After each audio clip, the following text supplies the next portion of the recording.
Hey guys, Coach Ian here, Somerset Fitness Extreme. We wanted to cover some basic concepts for deadlifting. That's one of those, I'm going to say something that's not going to be very popular. Unless you are a deadlifter and you have some reason to be deadlifting, you shouldn't be deadlifting with a straight barbell.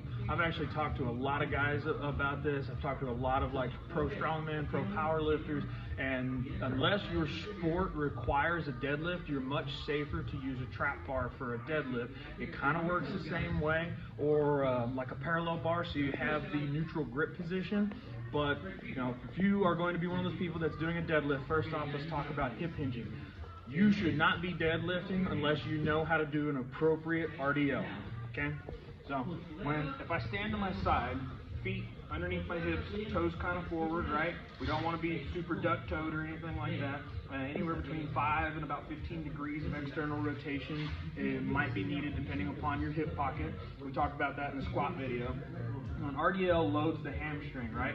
So we drive our butt back and our shoulders come down. You'll feel your hamstrings start elongating and stretching, kind of like a rubber band getting pulled, right? And we want that pulling sensation as we start bending our knees to come down to the bar. And you'll notice my shins stay pretty much up and down, all right? So one of the easy ways to set up for a deadlift is if you step up to your barbell, and you go down and the bar rolls away from you because your shins bang into it, you're driving your knees too far forward and you're not engaging your hamstrings and your butt, which will cause, when you go to lift, a butt wink, right? Or a lower lumbar rotation, both of which are really bad and can cause bad injuries.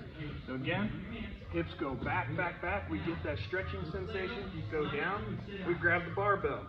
Drive your knees into your forearms. It will cause an activation of your glute muscles, so it kind of pulls your knees out and screws your feet into the ground and allows you to engage more muscles. So if I roll my barbell up here from the side, see what I'm talking about. Walk up, set, neutral neck position, hips go back, load the hamstring, I grab the barbell. Some people use the offset grip. I use the offset grip position sometimes, but the reality is you're much more likely to get a bicep tear or strain doing that. However, for most people it is a stronger grip. I would recommend just using, if you're really just working on trunk strength and grip strength isn't that important, when you're trying to do maximal load, anything 85, 90, 95%, go ahead and just use the barbell wraps so that you can hang on to it a little bit easier. But dual overhand grip, for you Olympic lifters, always dual overhand grip. You have no reason to do an offset grip if you're an Olympic lifter. Got the hips back, boom, we push our knees into our forearm, we drive straight through the floor, everything locks out at the same time. And we go down the exact same way. RDL, hips go back, knees start bending, and we come in this nice position, shoulders over the bar. We drive to the floor, up, up. Okay.